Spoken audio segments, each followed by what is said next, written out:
વિધાનસભા ઉપાધ્યક્ષ માટે યોજાશે ચૂંટણી। ભાજપ તરફથી પૂર્ણેશ મોદીએ નોંધાવી છે ઉમેદવારી। કોંગ્રેસ તરફથી શૈલેષ પરમારે નોંધાવી છે ઉમેદવારી। પાર્ટીએ મને ફોર્મ ભરવા આદેશ કર્યો છે તેવું પરમાર તરફથી કહેવામાં આવ્યું છે। 16મી ફેબ્રુઆરીએ યોજાશે ઉપાધ્યક્ષ માટેની ચૂંટણી, જેમાં શૈલેષ પરમાર કોંગ્રેસ તરફથી ઉમેદવાર હશે, જ્યારે ભાજપ તરફથી પૂર્ણેશ મોદી ઉમેદવાર હશે।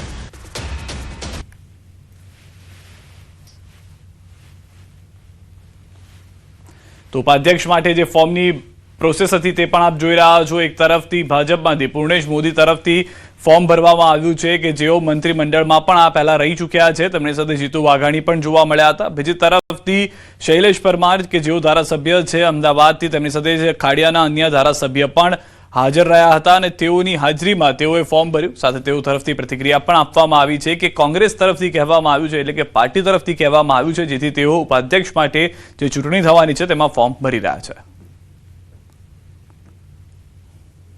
કોંગ્રેસ પાર્ટીએ નક્કી કર્યું છે કે ગુજરાત વિધાનસભામાં ઉપાધ્યક્ષનું પદ છે એ વિપક્ષ તરીકે કોંગ્રેસ પાર્ટીને મળવું જોઈએ। કોંગ્રેસના હાઈકમાન્ડે ફોર્મ ભરવાનો મને આદેશ કર્યો છે અને આજે હું વિધાનસભામાં 5 ટર્મથી ધારાસભ્ય તરીકે ચૂંટાઉં છું। વિધાનસભામાં 2017ના શ્રેષ્ઠ ધારાસભ્ય તરીકેનો મને એવોર્ડ પણ મળેલો છે। યુવાન છું, એક દલિત સમાજમાંથી આવું છું, એટલે કોંગ્રેસ પાર્ટીએ મને આદેશ કર્યો છે અને આજે હું ઉપાધ્યક્ષનું ફોર્મ ભરવા જઈ રહ્યો છું। ગુજરાત વિધાનસભાનું ગૌરવવંતું એ ઉપાધ્યક્ષના પદ માટેનું અમારા એક સિનિયર કર્મઠ અનેક સંગઠનાત્મક અને ગવર્મેન્ટની વ્યવસ્થાઓમાં મંત્રી તરીકે, અલગ અલગ કમિટીઓમાં, વિધાનસભામાં ધારાસભ્ય તરીકે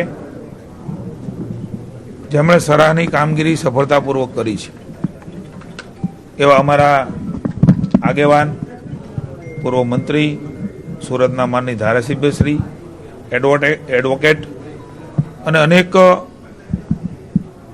એમની પાસે વિઝન સાથે રાજ્યની વિકાસની દિશા હોય, વહીવટી બાબતો હોય, સંવિધાનિક બાબતો હોય, એમના માટે નિપુણ છે એવા આદરણીય પૂર્ણેશભાઈ મોદીનું આજે ઉપાધ્યક્ષ તરીકે વિધાનસભામાં ફોર્મ એ ભર્યું છે। સુરત જિલ્લામાં સંકલન બેઠકનું આયોજન કરવામાં આવ્યું હતું, જેમાં ધારાસભ્ય અને પોલીસ કમિશનર વચ્ચેની બેઠક થઈ હતી। ધારાસભ્ય સંદીપ દેસાઈએ એપીએમસી માર્કેટની બહાર થતા ટ્રાફિક જામની રજૂઆત કરી હતી અને માર્કેટની બહાર ટ્રાફિક પોઈન્ટ બનાવવાની રજૂઆત પણ કરી હતી। ગુજરાતનું સૌથી મોટું માર્કેટ છે। દર વર્ષે 350 કરોડનું શાકભાજી વેચાય છે અને ખાસ કરીને અમારી રજૂઆતને કારણે CR પાટીલ સાહેબ અને કનુભાઈ દેસાઈ નાણામંત્રીએ ત્યાં બ્રિજની કામગીરી ચાલુ કરાવી છે। લગભગ 1.5-2 વર્ષની અંદર બ્રિજની કામગીરી પૂર્ણ થવાની છે। ત્યાર પછી ટ્રાફિકનો મોટો પ્રશ્ન હલ થવાનો છે।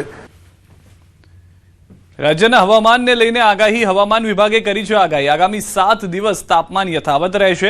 રાજ્યમાં હાલ બેવડી ઋતુનો અનુભવ। રાજ્યમાં ઉત્તર પૂર્વના પવનો ફૂંકાયા। રાજ્યના મહત્તમ તાપમાનમાં સામાન્યથી વધુ તાપમાન નોંધાયું। અમદાવાદમાં 19.2 ડિગ્રી તાપમાન નોંધાયું। સૌથી નીચું તાપમાન નલિયામાં 14.3 ડિગ્રી નોંધાયું। ગાંધીનગરમાં 18.8 डिग्री तापमान नोंधाया। वाला 7 दिन के लिए 13 से लेकर 19 फरवरी तक मौसम आमतौर पर शुष्क रहने का पूर्वानुमान है और जो लघुत्तम तापमान है अगले 7 दिन कोई बड़ा बदलाव नहीं रहेगा। और जो हमारा कोस्टल क्षेत्र है इसमें जो पवन का दिशा रहेगा उत्तर पश्चिम से उत्तर दिशा से पवन चलने का स्थिति है अभी, और जो स्पीड रहेगा 15 से 20 नॉट। अभी लघुत्तम तापमान सबसे कम तापमान जो रिकॉर्ड हुआ है वो है नलिया में, आज 14.3 डिग्री सेंटीग्रेड रिकॉर्ड हुआ है और जो उसका सामान्य से 2 डिग्री सेंटीग्रेड ऊपर है। अहमदाबाद में रिकॉर्ड हुआ है 19.2 डिग्री सेंटीग्रेड, जो सामान्य से 5.2 डिग्री सेंटीग्रेड ऊपर है।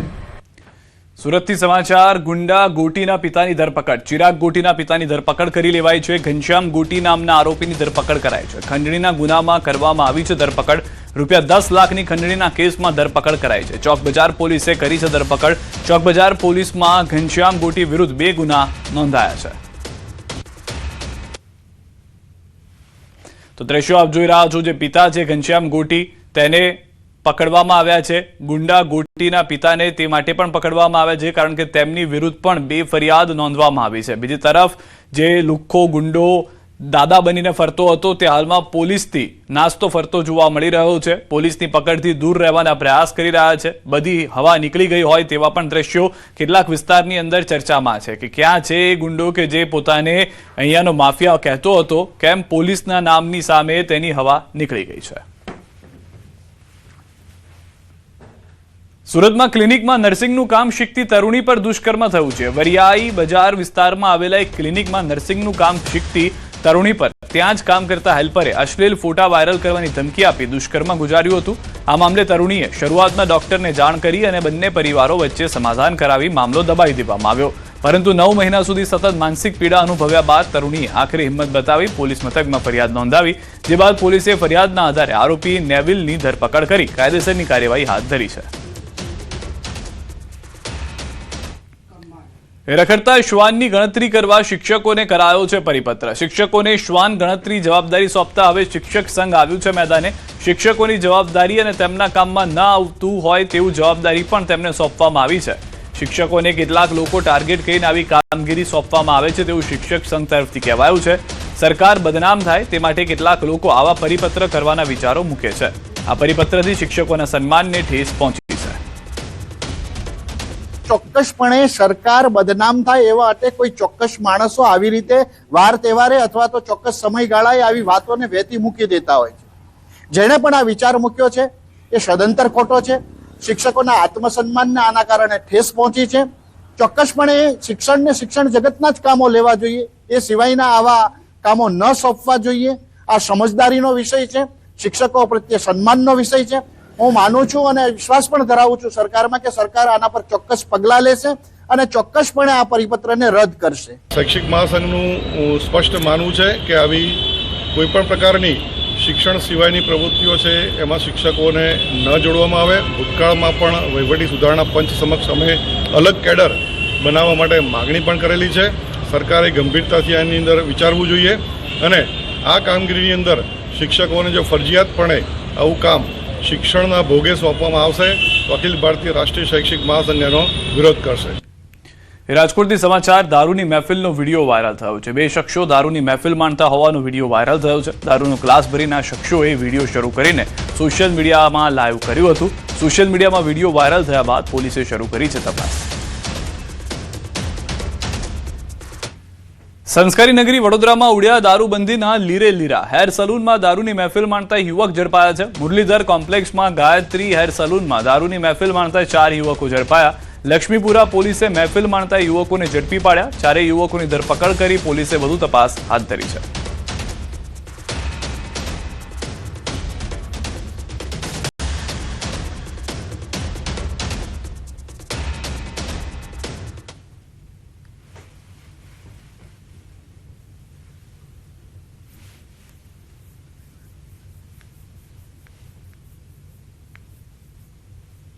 તો પીએમ મોદીની ઓફિસનું સરનામું બદલાયું છે. જે નવું સરનામું છે, પીએમ મોદીએ સેવા તીર્થ નામાંકરણનું અનાવરણ કર્યું છે કે જ્યાં આગળ હવે આ કાર્યાલય જે છે તે ચાલુ થશે. પ્રધાનમંત્રી નરેન્દ્ર મોદી કે જેઓ પોતાના નવા કાર્યાલય ખાતે પહોંચ્યા હતા તેઓએ આ કાર્યાલયની શરૂઆત કરી છે. ખુદના નિર્ણય જે તેઓએ લીધા હતા તેમાં સેવા તીર્થ તરીકેનું આ નામ આપવામાં આવે તે પણ એક વાત કરવામાં આવી હતી. કારણ કે અત્યાર સુધીમાં અલગ અલગ લોકો, અલગ અલગ જનતાના જે કર્મચારીઓ હતા તે તમામ અલગ અલગ ઓફિસમાં બેસતા હતા, પરંતુ હવે પ્રધાનમંત્રીથી લઈ અલગ અલગ મંત્રીઓ પણ એક જ છજા નીચે રહી શકે, એક જ ઓફિસની આસપાસના વિસ્તારમાં રહી શકે તે માટેના પ્રયાસ કરવામાં આવ્યા અને તેના કારણે જ એક નવી ઓફિસની શરૂઆત કરવામાં આવી. હવે જે પીએમઓ છે, પીએમઓ માટે નવું નામ જાહેર કરવામાં આવ્યું છે જેને સેવા તીર્થ નામાંકરણ કરાવ્યું છે અને આ પીએમઓની ઓફિસનું નવું સરનામું જે છે, જે નવું બિલ્ડિંગ છે, નવું ભવન છે તે બનીને તૈયાર થઈ ગયું છે. અજીત ડોભાલ તેમની સાથે દ્રશ્યોમાં જોવા મળી રહ્યા છે. સાથે જ કેન્દ્રના અન્ય મંત્રીઓ પણ તેમની ઉપસ્થિતિમાં ત્યાં જોવા મળી રહ્યા છે. પીએમઓ કે અત્યાર સુધીમાં લોકોના કાર્ય માટે, અલગ અલગ દેશના કાર્યો માટે કાર્ય કરતું આવ્યું છે, જેઓને પીએમઓ એટલે કે પ્રધાનમંત્રીની ઓફિસ, પ્રાઇમ મિનિસ્ટર્સ ઓફિસ તરીકે ઓળખવામાં આવતું હતું, પરંતુ હવે તેને સેવા તીર્થ નામ આપી દેવામાં આવ્યું છે અને પીએમઓ ઓફિસનું જે નવું સરનામું છે, નવું બિલ્ડિંગ છે, નવું ભવન છે તેના દ્રશ્યો પણ આપ જોઈ રહ્યા છો. સાથે જ જે તમામ લોકો પોતાના કાર્ય માટે આવતા હોય છે, અરજીઓ કરવા માટે આવતા હોય છે, જેમાં ધારાસભ્યથી લઈ અને સાંસદોથી લઈ તમામ લોકો પોતાની મુલાકાત કરતા હોય છે પ્રધાનમંત્રી સાથે, તો તેઓ પણ હવે આ સેવા તીર્થ જે નવી ઓફિસ છે પીએમઓની ત્યાં આગળ જોવા મળશે. પ્રધાનમંત્રી નરેન્દ્ર મોદીના હસ્તે તેનું અનાવરણ કરવામાં આવ્યું છે.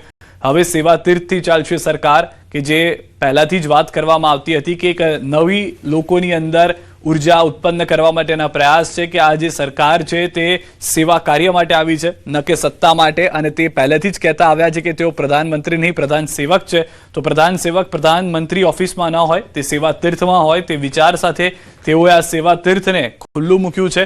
હવે પ્રધાનમંત્રી નરેન્દ્ર મોદી, તેમની સાથેની તેમની ટીમ, તેમની સાથેના કેટલાક મંત્રીઓ આ પીએમઓમાં જોવા મળશે. દ્રશ્યોમાં પણ જે રીતે આપ જોઈ રહ્યા છો કે NSA અજીત ડોભાલ છે કે જેઓ તેમની બાજુમાં જોવા મળી રહ્યા છે, કે જેમની સાથે તેઓ સતત કાર્ય કરતા આવ્યા છે 2014થી લઈને અત્યાર સુધીમાં. અલગ અલગ જગ્યાએ જ્યારે પણ આતંકી હુમલા થયા છે જેમાં તેઓ તરફથી ઇનપુટ આપી એક ઓપરેશન પાર પાડવામાં આવ્યા છે. બીજી તરફ કેન્દ્રના અન્ય મંત્રીઓ કે જે કેબિનેટમાં છે તે પણ તેમાં જોવા મળી રહ્યા છે, અને પીએમઓ ઓફિસમાં કામ કરતા કર્મચારીઓ, એ તમામ લોકો અહીંયા આ વિડીયોની અંદર સ્પષ્ટ જોવા મળી રહ્યા છે. પ્રધાનમંત્રી કે જેઓ હવે નવી ઓફિસથી કાર્ય કરવા જઈ રહ્યા છે.